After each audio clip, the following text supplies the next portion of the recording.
Siyata d'Ishmaya, Masechet Gitin, Daf Nun Dalet. Nous commençons à la 12e ligne, les deux derniers mots, Tashma.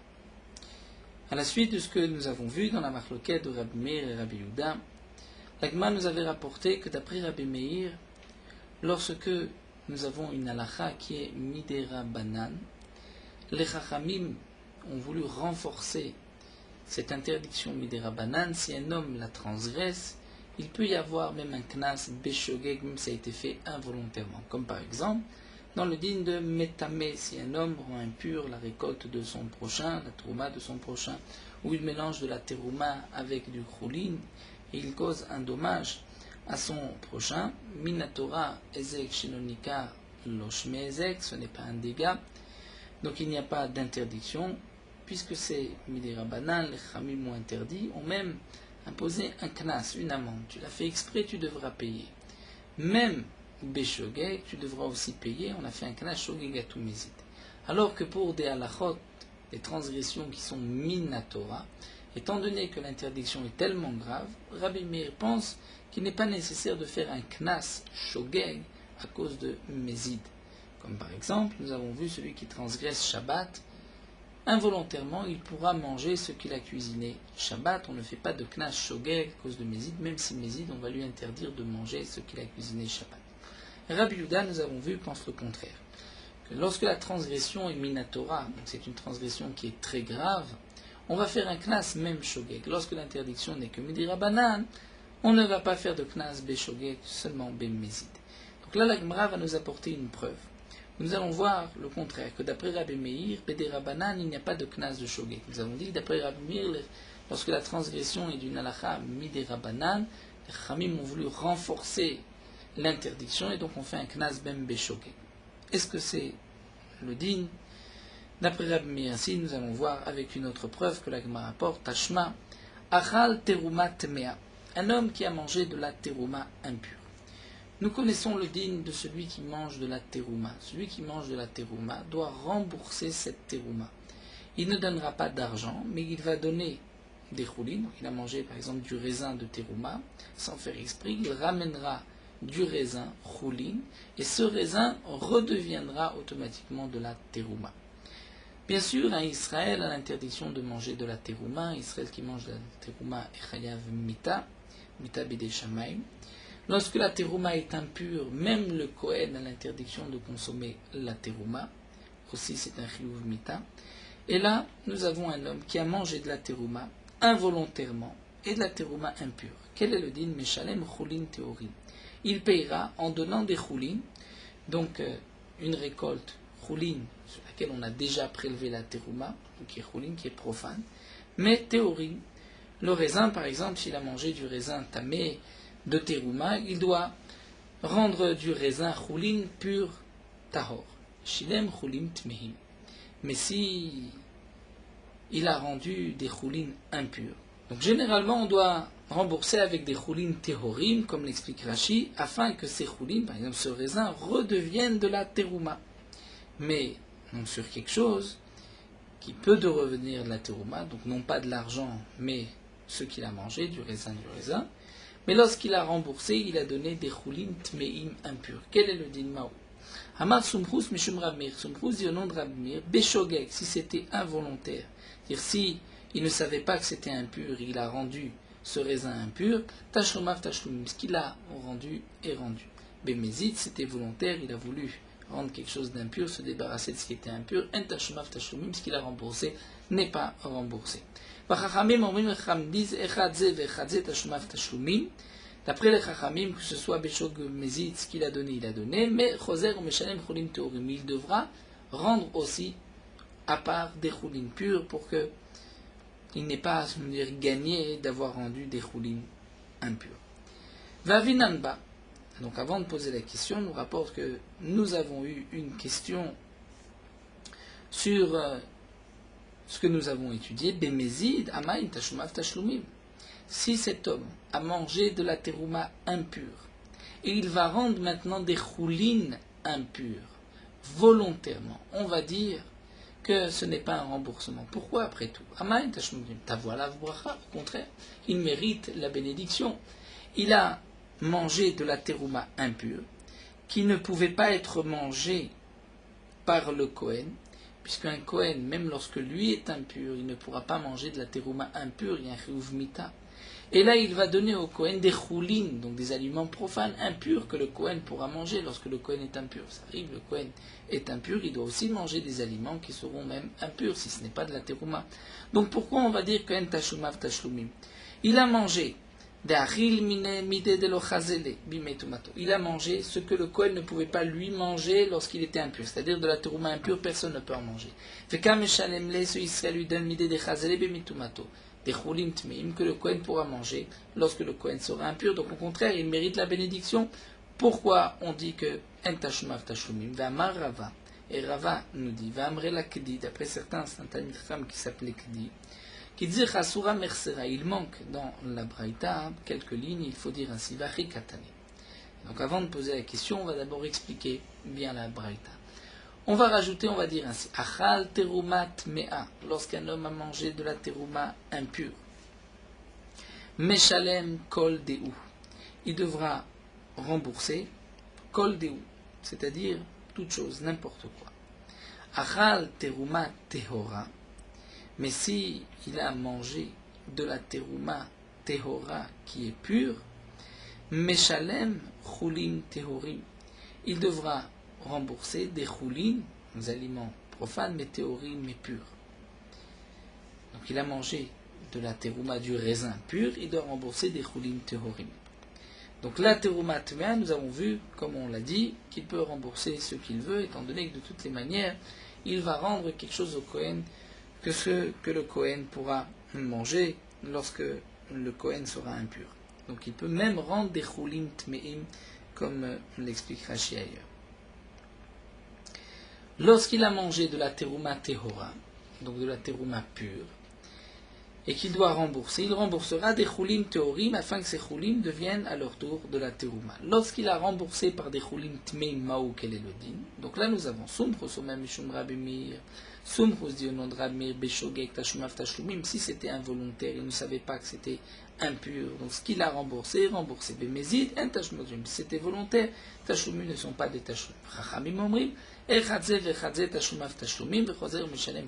d'après les Chachamim, ce qu'il a rendu est rendu, seulement il devra, comme Knas, payer, aussi donner des choulim théorim, bien que ces choulim théorim ne redeviendront pas de la terouma, mais il doit quand même rembourser pour ne pas avoir gagné d'avoir remboursé avec des choulim impurs. En tout cas, nous voyons ici Rabbi Meir qui pense que Beshogeg, Tashumav Tashumim, Bemezid, le remboursement n'en est pas un. D'après les Chachamim, que ce soit Beshogeg ou Bemezid, le remboursement est valable. Et la Gemara termine, Ve'amar Ravacha Beri de Ravika, et Ravacha Beri, le fils de Ravika, a dit, Acha ici, quel est le machloket? Le machloket est Bekansu Shogeg Atu Mezid Ikabenayu, c'est-à-dire, comme nous explique Rashi. Dans Masechet Yebamot, la Gemara nous dit que ce que Rabbi Meir a dit, En tashumav tashlumim bemezid,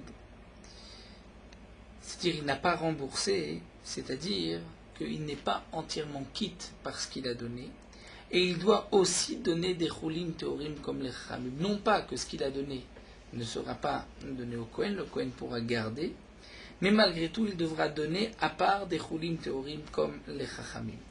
Donc leur machloket n'est pas à propos du mezid. C'est-à-dire ce que les chachamim disent, tashumav tashlumim, il doit rendre choser ou meshalem choulim théorim, ça Rabbi Meir est aussi d'accord que puisque cet homme a voulu faire perdre au Kohen, puisqu'il a voulu donner des choulim tmeim, ces choulim qui ne deviendront pas de la terouma, et le Kohen avait de la terouma pure, et maintenant il va recevoir des aliments impurs, donc cet homme a eu volontairement une intention de faire perdre au Kohen. Donc ce qu'il a rendu, il l'a rendu, mais il devra, à part, pour un knas, rajouter des choulim purs. Saint Rabbi Meir aussi d'accord, bemezid. Toute leur marloquette, c'est beshogeg. Rabbi Meir qui dit beshogeg tashumav tashlumim, et les chachamim disent que beshogeg tashumav tashlumim, c'est en vérité, dans le cas suivant, leur marloquette, c'est que d'après Rabbi Meir, on ne fait pas de knas shogeg atu mezid, et d'après les chachamim, on fait un knas shogeg atu mezid. C'est-à-dire que tel que l'a expliqué ici Rav Acha Berid et Rav Ika. Lorsqu'on regarde Rabbi Meir, c'est marqué Beshogeg, ce qu'il a remboursé est remboursé. Bémézid, ce n'est pas remboursé. Les Khamim disent que même Bémézid, c'est remboursé. Donc on pourrait comprendre que leur marloquette, c'est Bémézid. Rav Acha Berid et Rav Ika dit non. Bémézid, ils sont tous d'accord. Ce que dit Rabbi Meir, Bémézid en tashlumav tashlumim, c'est que ce n'est pas suffisant. Il faut aussi rajouter, comme disent les Chachamim. Donc en vérité, le tashlumav tashlumim vechoser ou meshalem cholim torim des Chachamim ressemble au en tashlumav tashlumim Bémézid de Rabbi Meir. Alors quelle est leur marloquette? Leur marloquette, c'est Beshogeg. Rabbi Meir dit tashlumav tashlumim, ce qu'il a remboursé est remboursé. On ne fait pas de knas, il n'est pas nécessaire de payer à part. Mais les Chachamim pensent, c'est vrai, tashlumav tashlumim, mais il faut donner du choulin à part. Donc on voit ici que Rabbi Meir, dans une halakha qui n'est que midera banan, comme le précise Rashi, puisque minatora, ce qu'il a remboursé est remboursé, on paye en fonction du volume, comme Rashi l'avait expliqué plus haut. Donc même si ce qu'il a remboursé est tamé, on ne tient pas compte de la valeur, même si ce qui est tamé vaut moins cher, on tient compte du volume. Il a mangé 1 kilo de raisin, il rend 1 kilo de raisin. Même si c'est impur, minatora, il n'y a pas de problème. Donc, même c'est midera banan. Donc midera banan, on voit que Rabbi Meir dit Beshogeg, c'est suffisant. Les Chachamim pensent non. Bémézid, Beshogeg, il faut comme Bémézid rajouter aussi encore du raisin pur. Donc là, la marloquette, nous voyons, c'est Shogeg à tout Mézid. Donc dans un din midera banan, voici que Rabbi Meir fait un knas même Beshogeg. Donc d'après cette explication, nous voyons que d'après Rabbi Meir, Beshogeg, ce qui a été remboursé est remboursé, et il n'est pas nécessaire de donner du raisin à part, comme le pensent les Chachamim. Donc Rabbi Meir, Beshogeg, ne fait pas un knas à tout Mézid pour une halakha midera banan. Donc voici une question à ce que nous venons de dire. L'Agma répond en une phrase, Achi Ashta. Hatam Gavra l'eshlumek amechaven ananikom veliknese. Rabbi Meir répond, ici il n'y a pas lieu de faire un knas Beshogeg. Cet homme, où était son shogeg? Où était son Mézid? Non pas lorsqu'il a mangé la terouma, mais lorsqu'il vient rembourser. Donc cet homme vient rembourser et il s'est trompé au moment du remboursement. Donc lui, son intention était de rembourser, seulement il ne savait pas qu'on devait rembourser avec quelque chose de pur et que ce raisin ne l'était pas, était impur. Il ne savait pas que c'était impur. Donc c'est pour cela qu'on ne peut pas lui faire de knas. Ici, dans le cas que nous venons voir, qui est là-bas dans l'Agma, cet homme-là, l'ishloumé, pense rembourser. Il s'est trompé, il ne savait pas que c'était impur. Anani, comme Beliknessé, on va lui faire un knas. On va lui faire un knas à cause du shogeg. Ce n'est pas logique. Mais dans le cas de Metame Medamea, où cet homme est en train de faire une action interdite, il rend impur, là on dira, même s'il est béshogeg, on fait un knas.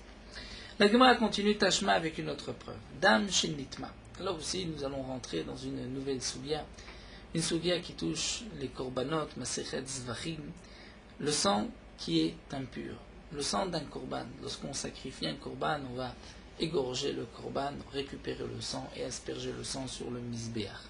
Le sang doit être pur comme le korban. Tout ce qui est impur ne peut pas être approché sur le misbéach, ne peut pas être aspergé sur le misbéach si c'est du sang. Malgré tout, il y a une halakha. C'est que un des habits du Kohen Gadol était le tzitz. Le tzitz, cette plaque que le Kohen Gadol portait sur le front, et comme la shon des Chachamim meratse à la touma, c'est-à-dire va agréer l'impureté. Si on a aspergé le sang impur, grâce au tzitz, on pourra continuer la avoda. C'est comme si le sang était pur et qu'il avait été aspergé comme il se doit sur le misbéach. Donc voici un enseignement dans Masechet Zvachim Tashma. Dam Shenitma. Du sang qui est devenu impur.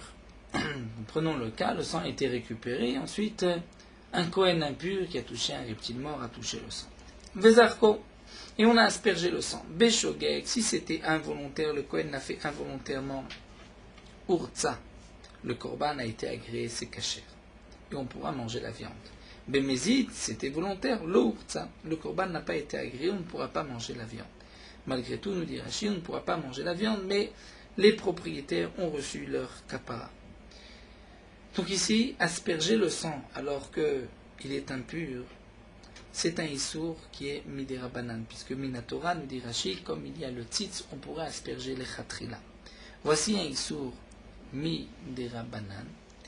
Et on voit que c'est un Mishnah Rabbi Meir, et il n'y a pas là de Knas Shogeg Atou Mezid. Donc c'est une question sur Rabbi Meir. Amar Lecha Rabbi Meir répond, il dit Achi Ashtatam Gavra Lekfure Kamechavet. Il dit c'est pas une question. Là-bas il n'y a pas lieu de faire un Knas. Pourquoi? Cet homme, là-bas, son intention est quoi? L'Irfoure, c'est-à-dire de recevoir une capara d'asperger. Anan Nikom Benikenese, est-ce que nous, parce que cet homme s'est trompé, parce que cet homme ne savait pas, on va lui faire un Knas? On ne peut pas faire un Knas pour un homme qui a une bonne intention. Là-bas, dans Métamé, l'action n'est pas bonne de rendre impur, de mélanger. Donc là, on fera un Knas, même Béchoké. Tashma, la Gemara nous apporte une autre preuve. Amaaser Beshabbat. Nous savons que Shabbat, il y a une interdiction de prélever le Maaser. C'est comme si c'est Metaken. Ou bien, il y a aussi l'interdiction de tremper un ustensile dans un mikvé Shabbat, comme nous allons le voir. Si un homme, malgré tout, a Maaser Beshabbat, le jour de Shabbat, a prélevé le Maaser, Beshogeg Yochal, c'était involontaire, il pourra manger la récolte. Bemezid Lo Yochal. Volontaire, Lo Yochal ne pourra pas manger. Cette interdiction de prélever le Maaser est Midi Rabbanan. Et pourtant, d'après Rabbi Meir, Midi Rabbanan doit faire un Knas Shogeg Atou Mezid. Donc pourquoi ici on ne fait pas de Knas? L'Agma répond aussi la même réponse. Cet homme-là, son intention, c'est d'arranger, c'est de faire une mitzvah, c'est de prélever la terouma. Est-ce qu'on va nous lever et faire un Knas? Ce n'est pas le même cas du Métamé où cet homme va faire quelque chose de mal, même involontairement. Là on fait le Knas. Tashma, une autre preuve, Amadbil Kelim Beshabbat. Si un homme trempe des kelim dans un mikvé le jour de Shabbat, ça aussi c'est interdit. Aussi mis des rabanan, Beshogeg c'était involontaire ishtamesh baim, on pourra utiliser les kelim. Bemezid c'était volontaire lo ishtamesh baim. Voici encore un cas d'une interdiction mis des rabanan qui a été transgressée. Beshogeg c'est permis, il n'y a pas de knas. Achi ashta la Gemara dit, là aussi ce n'est pas une question. Hatam gavral était uremane kamechaven. Cet homme son intention est de purifier l'ustensile. Ananikom veliknos, est-ce qu'on va lui faire un knas? Donc là on ne fait pas de knas shogeg atou mezid. La Gemara poursuit, Verame de Rabuda de Rabuda Bederabanan. Nous avons un dernier point à terminer dans cette souga, c'est Rabbi Meir. Nous avons expliqué Rabbi Meir, maintenant il nous reste Rabbi Yehuda. Rabbi Yehuda, nous avons dit que lorsqu'il y a une interdiction qui est mise des Rabbanan d'après Rabbi Yehuda, on ne fait pas de Knas Shogeg Atou Mezid, puisque l'interdiction n'est pas si forte, ce n'est pas une interdiction minatora. Et bien là, nous allons avoir une contradiction. Détania. Nous avons une brève. Naflou venit patseu. Là aussi, cette Gemara nous fait appel à une halakha dans Masechet Orla, que nous avons vu dans Masechet Betsa, où la Gemara, la Mishnah nous dit qu'il y a certaines choses dont égosé perer. Ce sont des noix, une variété de noix de tel endroit qui était très important, qui avait une valeur, et qui ne peuvent pas être annulés batel. Si par exemple ces noix sont de orla, donc on ne peut pas les consommer, on ne peut pas en profiter, et que ces noix se sont mélangées, normalement la orla, on peut, lorsqu'il y a 1 pour 200, on peut annuler. Lorsqu'il y a une noix de orla dans 200 autres, la orla est annulée. Mais si c'est égosé perer, c'est quelque chose d'important, de chachouv. Dans ce cas-là, même s'il y a 1000 contre l'interdiction, aflou be'elef lo batil, quel va être le din sin naflou? On prend des noix de égos et perer qui sont tombées, qui se sont mélangées. Donc maintenant, tout ce qui se trouve dans ce mélange est interdit. Venit patsou. Mais on a ensuite écrasé ces noix, on les a ouvertes, et elles vont perdre à ce moment-là leur chashivut. Donc on ne sait pas quelle est la noix. Si on sait, bien sûr, on peut l'enlever. Mais on a écrasé, j'ai toutes les noix, donc il n'y a plus de noix qui soient chashuva importantes. Donc là, on pourrait appliquer le din de bitoul 1 pour 200. Quel est le din? Si ça a été fait echad shogeg vechad mezid. Rabbi Meir dit que ce soit fait beshogeg ou bemezid, lo ya'alou. Volontairement ou involontairement, on ne pourra pas ya'alou, c'est-à-dire on ne pourra pas annuler dans les 1 pour 200. Dans ce rapport de 1 pour 200, on ne pourra pas annuler. Pourquoi? Puisque Rabbi Meir va faire un knas, si ça a été ouvert, même si l'intention n'était pas de pouvoir annuler cette rachivut et ainsi d'annuler le tout, d'après Rabbi Meir, on fait un knas shogeg, même à tout mezid. Devant Rabbi Meir et Rabbi Yehuda, ce n'est pas de Rabbi Meir et Rabbi Yehuda. Rabbi Yosef et Rabbi Shimon omrim, Rabbi Yosef et Rabbi Shimon disent, Beshogeg ya'alou, bemezid lo ya'alou.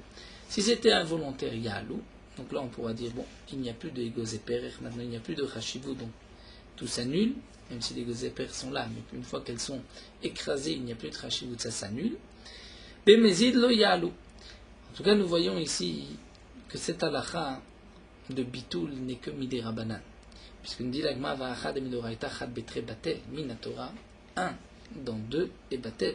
Ce sont les chachamim et rabanan ou les gazour. Chachamim ont fait un xéra et on dit que lorsqu'il y a quelque chose d'important de chachouv, ça ne s'annule pas à filou be'elef. Et là, on a transgressé donc cette halakha midé rabanan, puisque beshogeg ou bemezid, on a écraser et enlever l'importance de ces gozéper. Et qu'est-ce que pense Rabbi Yehuda?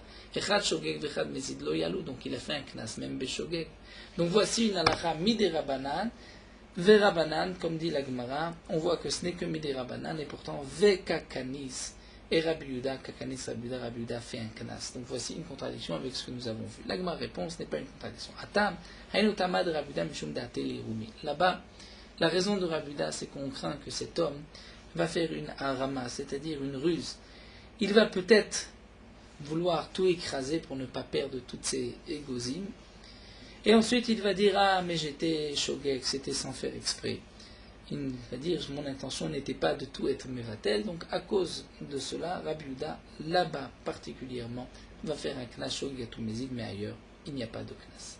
Et pour terminer, la Gemara nous a rapporté ici Rabbi Yossi, que Rabbi Yossi dit Beshogeg yalou bemezid lo yalou. Donc dans une halakha midé rabanan, Rabbi Yossi pense que Beshogeg on ne fait pas de knas.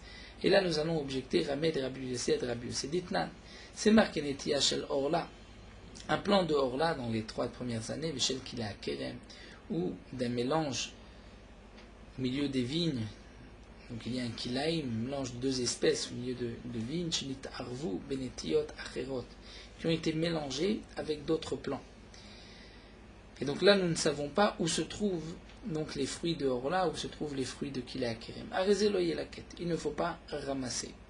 Parce que tant que c'est encore leur place, comme dit Rashi, il n'y a pas de bitoul.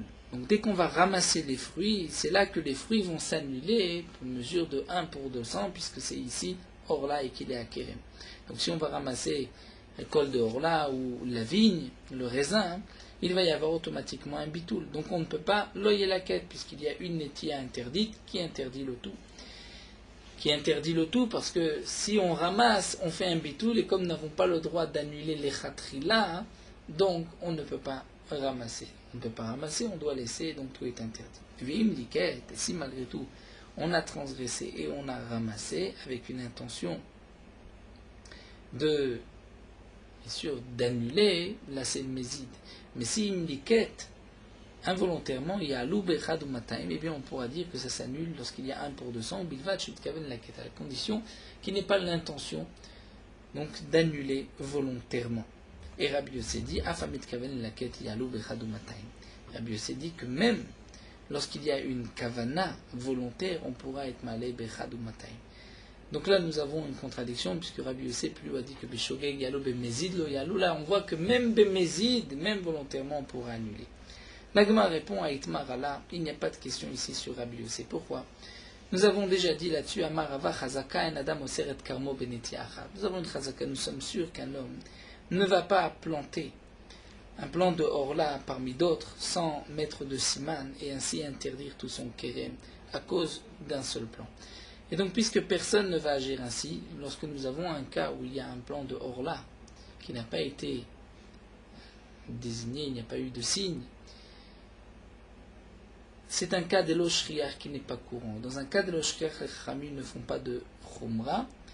Et donc, c'est pour cela que même Bémézid, même s'il ramasse le tout et qu'il annule le tout, on pourra manger. Plus haut, dans le cas de Naflou, du Bitoul, ça c'est quelque chose de plus fréquent. Qu'un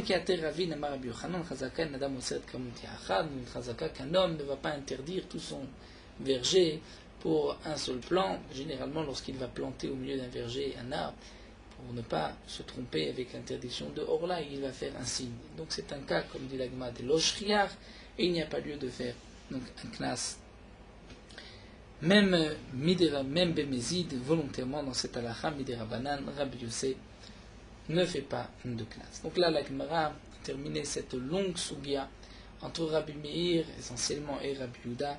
Est-ce qu'on fait un knas shogeg à cause de Mézid, lorsque Mézid en soi c'est un knas? Parce que le shogeg aussi, on fait un autre knas. Là, nous avons vu la différence entre une halakha qui est Minatora Midirabanan, avec des svarot opposés entre Rabbi Meir et Rabbi Yehuda. Et là, la Gemara continue avec un nouveau sujet,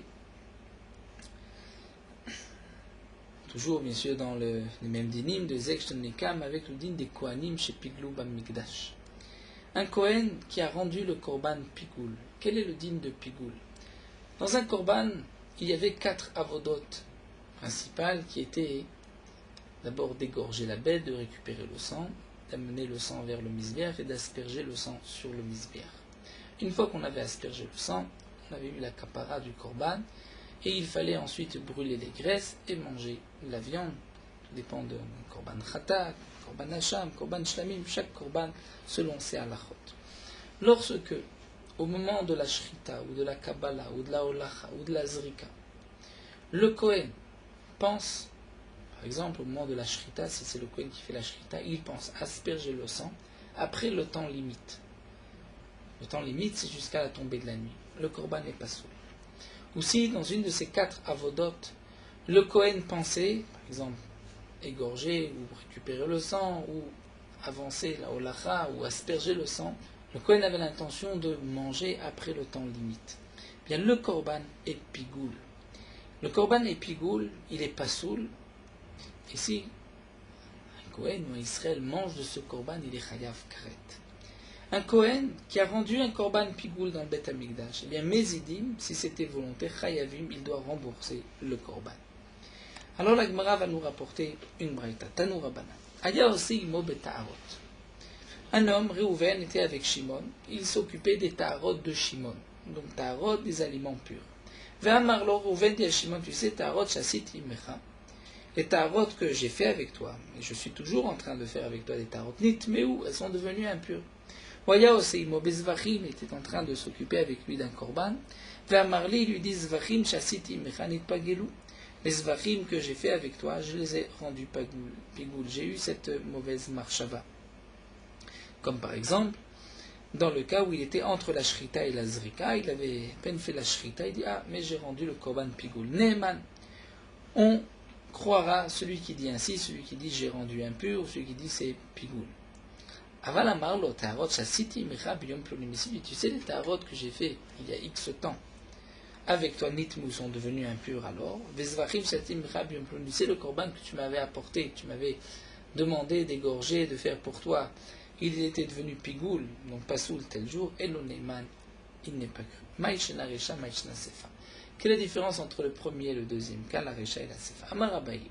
Abaye dit simplement kol shebiyado neman. Tout dépend c'est biyado. Dans le cas où il est en train de s'occuper avec lui des tarot, et il dit c'est impur. Étant donné qu'il a la possibilité maintenant de les rendre impurs, donc on le croit lorsqu'il dit c'est impur. De même, le Kohen est au milieu de la shrita. Il lui reste encore la Kabbalah, la Holacha, la Zrika pour rendre pigoul. Et il dit, je l'ai déjà rendu pigoul. Je le crois parce que si le Kohen veut, il peut encore le rendre pigoul. Mais lorsque le Kohen dit, j'ai rendu le pigoul le korban d'avant-hier, je l'ai rendu pigoul, ou Réhouven et Shimon, c'est les tarot qu'on s'est occupé, qu'on a fait il y a quelques jours, elles sont devenues impures, je les ai rendues impures. Là, on ne le croit pas, puisque ce n'est pas dans sa main de faire une telle chose.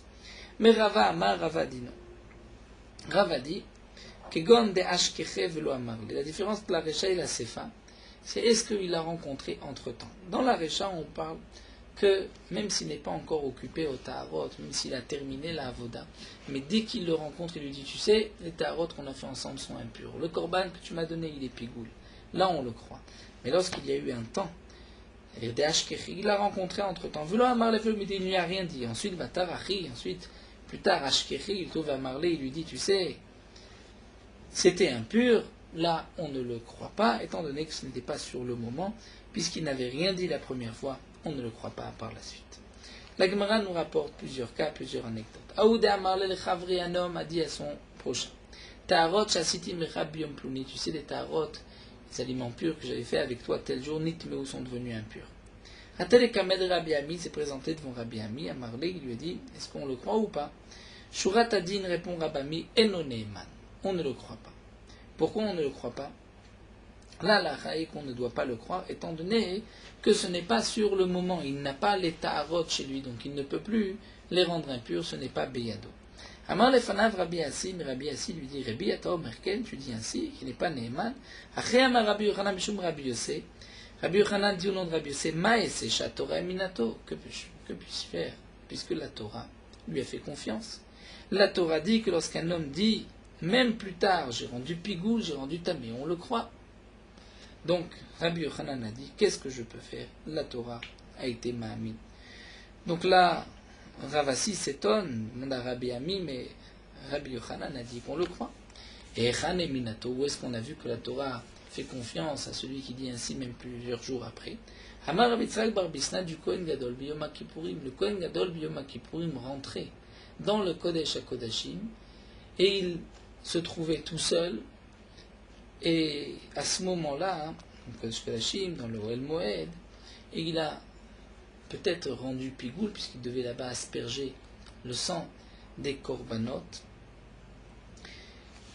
Et donc le Kohen Gadol aujourd'hui, Yom Kippurim, Yochiach, nous apporte la preuve. De Chiyamar pigoul, si le Kohen dit, j'ai rendu pigoul le korban, c'est-à-dire au moment où j'ai aspergé le par ou le saïr dans le Kodesh HaKodashim ou sur la parochet, je l'ai rendu pigoul. C'est-à-dire j'ai pensé, non pas manger, ce sont des corbanotes qu'on ne mange pas, mais j'ai pensé brûler le korban après le temps limite. Eh bien, on croit le Kohen. Et Umenayadinan, et comment on sait que le Kohen l'a rendu pigoul, si ce n'est qu'on le croit sur parole. Véactive, pourtant la Torah dit, V'chol adam lo yeh be'ol moed, que personne ne doit se trouver dans l'Ohel Moed lorsque le Kohen Gadol rentre le jour de Yom Kippourim. Donc on ne peut pas avoir vu le Kohen Gadol. Elle a lave. Donc n'est-ce pas? Mishum de Meheman, c'est parce qu'on fait confiance au Kohen Gadol. Bien que le Kohen Gadol ne le dit pas sur le moment, il le dit plus tard. Vedilma, l'Agma a dit quelle est la preuve? Peut-être que des chamans et des pagil, on a entendu le Kohen Gadol rendre pigoul. À voix haute, il a dit, je vais asperger ce sang à condition de brûler les hémorrhoïdes après le temps limite. L'Agmara dit non, il lave des Meheman. Si ce n'est qu'on le croit à Falgav des chamanes, même si on l'avait entendu, Namel o Meheman, on ne peut pas croire, c'est-à-dire on ne peut pas dire que c'est au moment de la Avodat, Dilma le Batarachikama. Peut-être c'est une fois qu'il a terminé, peut-être que le Kohen Gadol en était à terminer, mais dit comme ça à voix haute pour faire peur aux gens, on leur dit le sang que je vais maintenant asperger, c'est à condition de brûler les hémorrhoïdes, les graisses, les morceaux du korban après le temps limite. Donc, c'est bien qu'on croit le Kohen Gadol, sinon, comment le Kohen Gadol peut dire que c'est pigoul, puisque on ne l'a pas vu et on ne peut pas entendre, c'est-à-dire on ne peut pas être sûr que c'est au moment même. La Gemara dit non. Dilma de Chazin ou Bepishpesh. Peut-être qu'on a vu à travers les petites pièces, c'est-à-dire, comme explique Rachid, il y avait des petites ouvertures sur les côtés du Echal, il y avait même une fenêtre pour le Kodesh HaKodashim, donc peut-être qu'on a regardé là-bas, et au moment de la Avoda, on a entendu le Kohen Gadol dire ainsi, c'est pour ça qu'on le croit. Mais sinon, peut-être qu'on ne le croit pas. Donc la Gemara dit Kasha, effectivement, c'est une question, donc nous n'avons pas de preuve exclusive du cas du Kohen Gadol. Donc la Gemara continue et nous rapporte un autre cas très semblable avec ce que nous venons de voir. Donc pour une question de Rabami et Rabassi, Rabami a dit qu'on ne le croit pas, Ravasi a dit, d'après Rabbi Yochanan, on devrait le croire, puisque la Torah a fait confiance au Kohen Gadol, bien que nous n'avons pas pu expliquer vraiment dans quel cas, quelle est la preuve du Kohen Gadol. L'Agma nous rapporte que Aoud a télécamé de Rabbi Ami. Un homme s'est présenté devant Rabbi Ami. Amarli lui a dit, Sefer Torah, je katavti les plumes, le Sefer Torah que j'ai écrit pour un tel, Askarot shelo lo katavti nishma. Les Askarot, c'est-à-dire le nom d'Hachem que j'ai marqué dans Sefer Torah, je ne l'ai pas écrit l'Ishma pour le Shem Hashem. Amarle, il lui a dit, voici l'alacha. Sefer Torah beyadmi. Le Sefer Torah se trouve chez qui? Amarle, il lui a dit, beyad loker, chez l'acheteur. Il a déjà reçu le Sefer Torah. Amarle, c'est ainsi, nemanata lafsit sracha. On te croit que tu vas perdre ton salaire, puisque tu dis que tu n'as pas écrit l'Ishma. Veyata neman lafsit Sefer Torah. Mais je ne peux pas te croire pour faire perdre le Sefer Torah. Le Sefer Torah reste caché. Hamarle Rabbi Yirmiyah lui a dit, mais Neid Ifsid Srar Askarot, Srar de Sefer Torah Kulem Ifsid, et c'est vrai qu'il a perdu le salaire qu'on doit payer pour le sofer qui écrit le nom d'Hachem, l'Ishma pour le nom d'Hachem. Mais malgré tout, il a écrit tout le reste du Sefer Torah. Donc, on devrait le payer pour ce qu'il a écrit. Amarle lui a répondu In. Oui, c'est-à-dire malgré tout, il a perdu le prix du Sefer Torah entier. Pourquoi? Chez Kol Sefer Torah, chez Naskarot, chez l'Oktovot l'Ishma, tous Sefer Torah où les noms d'Hachem, Askarot, ne sont pas marqués l'Ishma, et Noshavekloum ne vaut plus rien. Donc il a perdu tout le prix du Sefer Torah. L'Agma continue, peut-être qu'on pourrait passer dessus un kulmuz, c'est-à-dire encore la plume, et le rendre kadosh. Et même si ça a été écrit une fois chez l'Ishma, on pourrait marquer par-dessus, repasser de l'encre, cette fois-ci l'Ishma, et à ce moment-là c'est kadosh.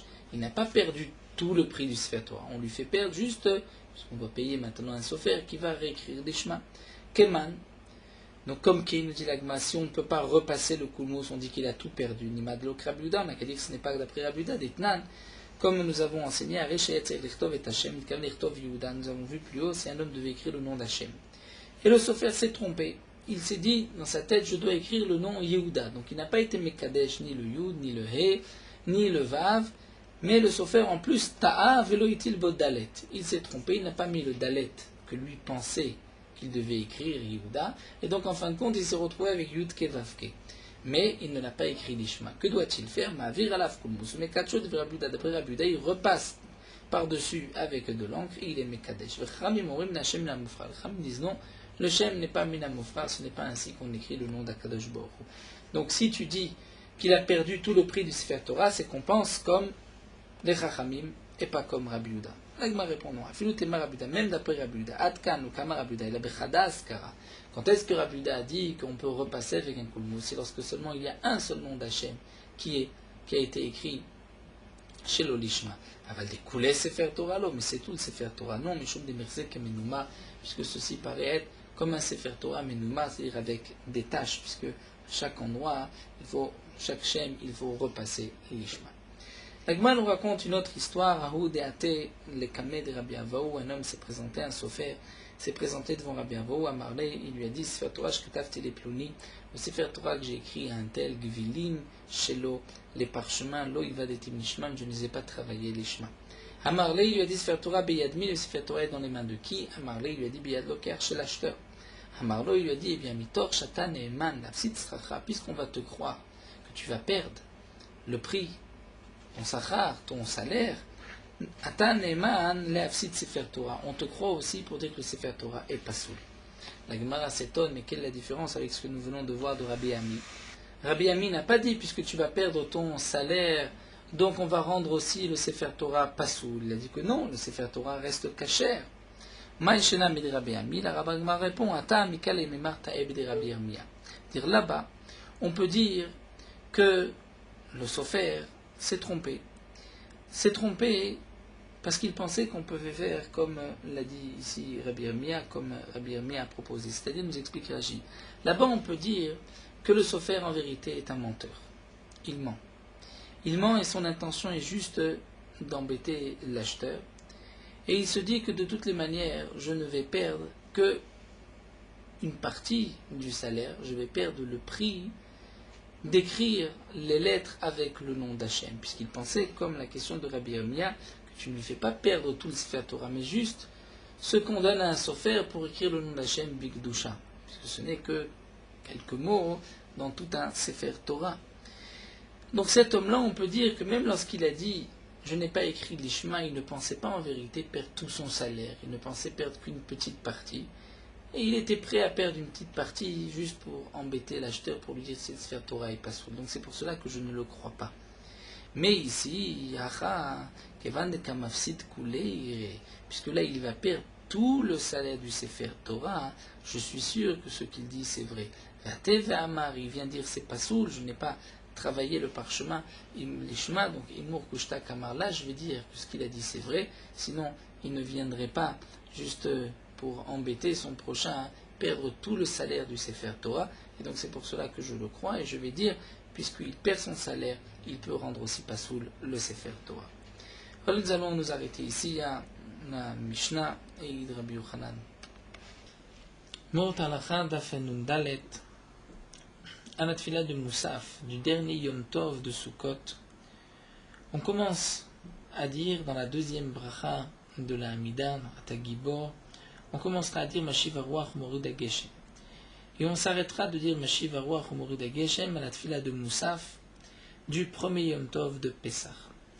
Donc on commencera à dire Mashiv Aruach Morid HaGeshem avant même de dire Veten Tal Umata et de prier pour que la pluie tombe. Donc d'abord on va mentionner, puisque cet askara, le fait de mentionner que Kadosh Baruch Hu fait tomber la pluie, c'est d'une certaine manière comme si on prépare la demande qu'on dira par la suite où on demandera les pluies.